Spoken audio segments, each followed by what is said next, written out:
this program. I can't tell you how excited we are to have this program happen, and it's clearly been a great success. Thank you all for coming. Before we go any further, I would like to do a few acknowledgments and a few thank yous, because so many people worked so hard to make this happen. First off, I'd like to acknowledge Maya Williams. She is our El Cerrito staff liaison.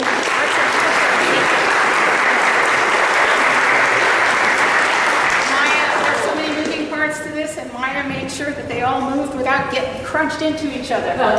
I don't think we have any staff from the recreation department of El Cerrito, but I just want to say they have been outstanding in giving us space and staff and some financial support for this program, and they were absolutely terrific.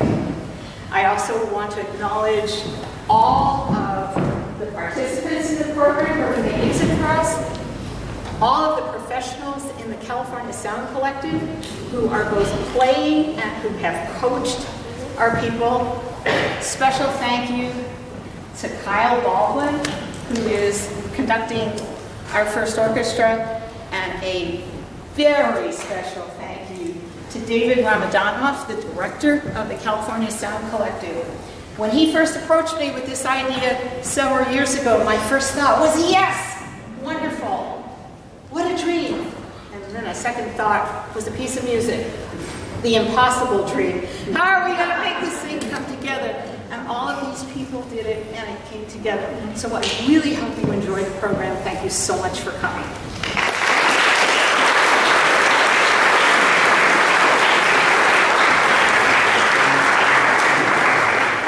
Welcome, everyone. Thank you so much for being here today. There are going to be several times where we, as our own stage crew, are going to be setting up, and that's a unique opportunity for you to take out your phone, take pictures, text your friends, tell them where you are, and ask them why they're not here. Okay. When we start playing, then you have to turn off your phones. I'm just going to take a second to tell you a little bit about the California Sound Collective. It started 4 years ago as a group of outstanding professional players who wanted to break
when you walk into a situation like this, you never know what you're going to find.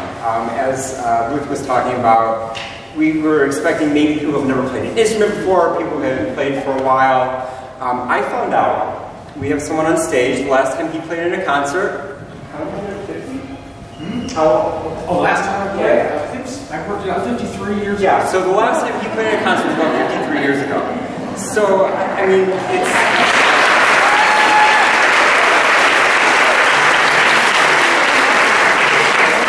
I got a better one for you. Was it that instrument? It wasn't an instrument. You see these people, and I feel like so often, especially as people get older, they see these people playing music, and they're like, oh, well, they're not a child prodigy, and they didn't get started early, and they're okay, they're whatever.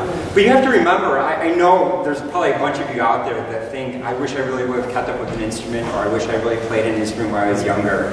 And to me, it's very admirable that these people up here have put an instrument down for 20, 30 years and decided that I want to do it again. There's a couple of people up here who want to do it because their kids play, and they want to get closer with their kids and understand what their kids are doing as well. So that's kind of the background. I'll talk a little bit more about what we're doing, but the next piece is the Romanian Dances by Bartok.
program a concert like this, and especially for amateurs and stuff, it's kind of fun to find a theme, something that ties everything together. So this concert is all dances. Did you guys notice that? So the first piece is something that you hear more of, like a Central, North, South America kind of area. This one obviously is from Romania, or the Romanian dances. The next one is Pavan, which is a French dance, and the last one is a Slavic dance from Czechoslovakia, or Czech Republic now. The next one, though, I think needs a little bit of explaining. So the next one was written by Ravel. Have you guys heard of Ravel before? So the cool thing about Ravel is that he was not so much about like building these grand like symphonies where it's like, how many instruments can I like slam into this bar, how loud can I make it, and how fast can I make it? Ravel was much more about like taking a paintbrush and just like using very specific colors and very specific things in order to create his pieces. And so this next one, what it sounds like is it sounds a lot thinner. You'll notice that the instruments work by themselves a lot more often as opposed to working together as one big group. It's kind of interesting. It's great for them. It's great for you if you've never heard of Ravel to hear something like this, because it's very not what you think about when you think of like Beethoven and Mozart and composers like that.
We have one more piece we're going to play for you. I want to talk to you guys one more time, really quick. I work with musicians of every level. I work with amateurs, I work with kids, I work with adults, I work with players that play extremely well, that play in the movie soundtracks and all ranges. I don't think that I've ever been in front of a group that's as enthusiastic as these people were.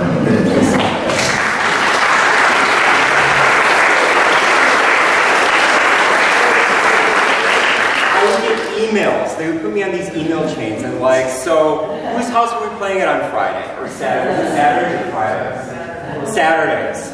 Every week. I've never met a musician like that. But the great thing that happened from that is that they started talking to people, and they started talking to people, and eventually it made it up to the Arts Council, and they're like, would you be interested in doing this as a year-long program? So if you guys are interested in joining us, as of right now, it's not official, but it looks like this program is going to continue through the fall and the winter.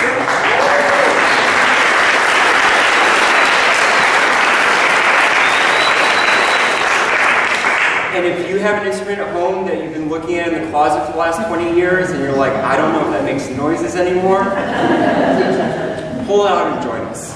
All right? Yes? Okay, I just want to add, this is on the agenda for the Cerrito Arts and Culture Commission meeting on Monday night. If the commission approves the continuation, you can find out about it by simply checking the Arts and Culture Commission El Cerrito website. Because as soon as if it gets approved, and I think it will, that's how you can find out as soon as possible. Wonderful.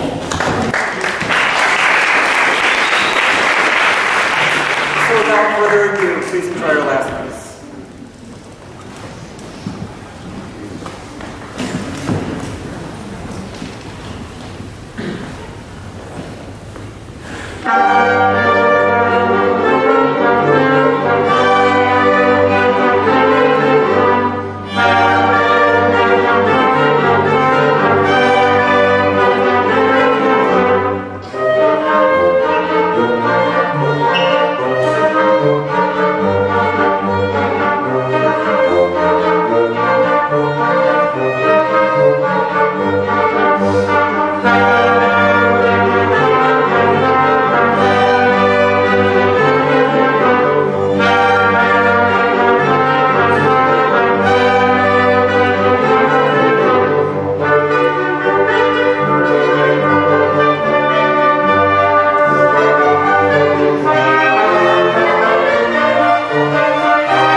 going to get away without being embarrassed a little bit. We're embarrassed. I'd like to thank you for being our fearless leader for 12 weeks. And by that I mean, imagine how we sounded 12 weeks ago. We had 12 weeks to practice these 4 pieces. Now, we learned a lot from you. One of the things you convinced me is that sometimes when you play a chord in an ensemble, you need to play some of the notes out of tune. Because the even tempered scale, or something like you said, I don't know. The point was, he told us we get to play some things out of tune, and we thought, yeah, we can do that. All right, so, on a couple of, I'm just about done here, it's timing, I've got 60 seconds here. On 1 or 2 occasions, you noted that we had done things a little bit better than your 4th and 5th graders, or 4th and 5th graders, okay. So, good, because we thought it was appropriate to give you a card which assigns you a grade. You may look at it now. And you may tell us what it is. If I can spot it. It's an A+, it's in there somewhere. Oh. You got an A+. That should go on your resume, I think. Finally, it has not escaped our attention that you have never shown up, as far as we know, with the music stand at rehearsals. So we got together and we chipped in and we got you a gift card online to the Guitar Center online. It should appear in your email box at 8 p.m. tonight, or buy yourself some drumsticks, whatever you want.